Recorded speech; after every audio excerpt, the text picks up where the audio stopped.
Another quick update tayo mga ka-Franceth. Noong February 3, 2026, isang belated birthday surprise ang inihanda ng team ni Francine Diaz, organized by her managers.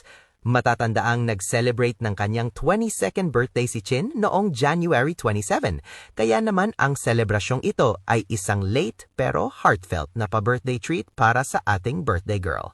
At syempre, nandun din si Seth, present sa isang simpleng selebrasyon na puno ng saya at warmth. And yes, sabay silang dumating sa venue. Take note, isang sasakyan lang. Kasama nila ang kanilang pinagkakatiwalaang team at heto na nga ang mga eksena ng kanilang pagdating.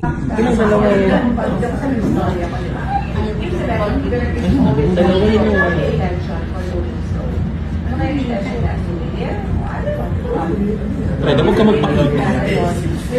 Kita niya. Picture lang to dito kasi yung suicidal. Tapos ayaw ka ni Fred Amea, pipilit.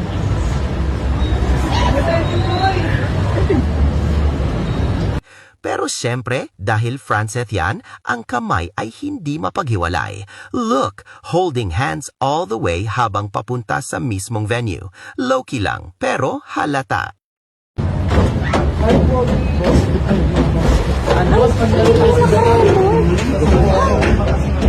Ladies and gentlemen, our birthday girl, Francine Diaz. Sa kanyang pagdating, bakas sa mukha ng ating prinsesa ang genuine na pagka-surprise habang inaawitan siya ng happy birthday. Happy birthday to you!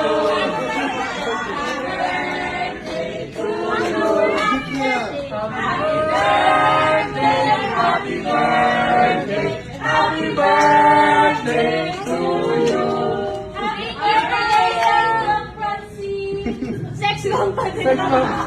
Isang simpleng moment pero puno ng emosyon.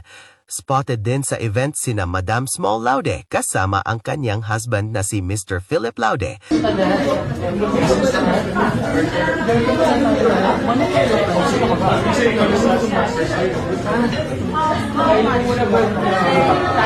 Naroon din ang kanyang angel na si Lotlot.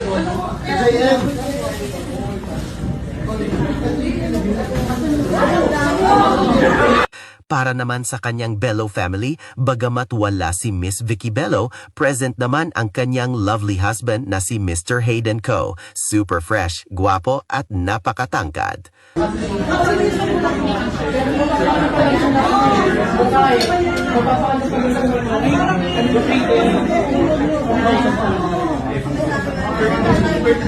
At hindi pa dyan nagtatapos, may unexpected mini reunion pa dahil present din ang ilan sa kanyang mga kabarista sa Sins of the Father kasama si Moy. Parang reunion vibes ang atake.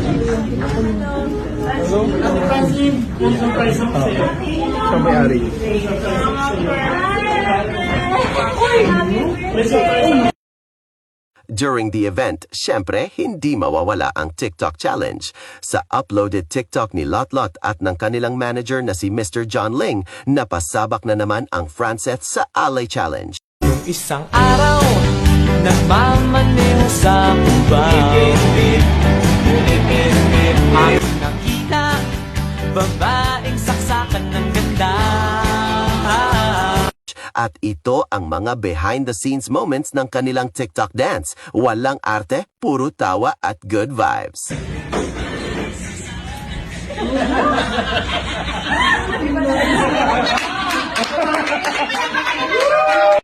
Agaw pansin talaga ang sobrang fresh at blooming face ng ating birthday girl. Sobrang pretty, yung tipong kahit candid ang linaw ng glow. At sa suot niyang maroon dress, lalong lumabas ang kanyang elegance at confidence. Simple pero sobrang sexy, bagay na bagay sa kanya. Sobrang blooming at fresh talaga ng ating birthday girl.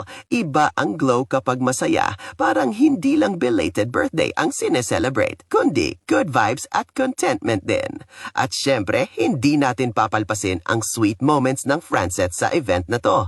Francine, grabe naman. Ganito ba dapat kumain? May pag-angkla pa ng kamay sa boyfriend. Sobrang clingy nyo naman po.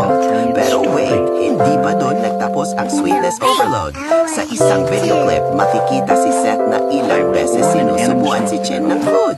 Hay nako, ganito ba talaga kapag may jowa? Nawawalan na lang bigla ng kamay.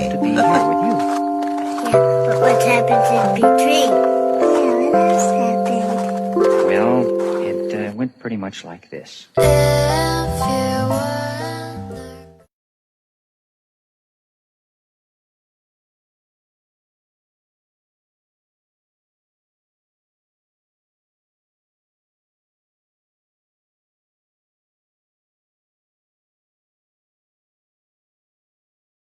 At eto pa, may isang clip na talagang agaw pansin sa fans. Maingay si Lotlot as usual. Pero ayon sa ilang fans, tila tinatanong daw niya si Chin kung ilang taon na sila ni Seth nagda-date. Well, bahala na kayo mag-overthink. Pero aminado ang fans, kakile.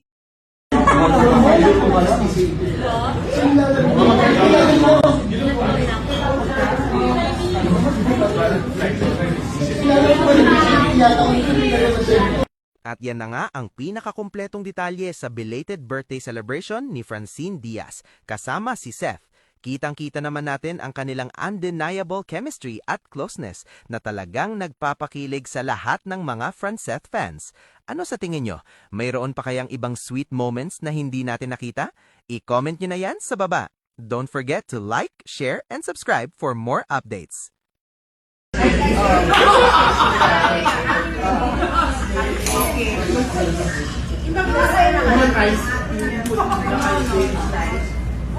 Okay.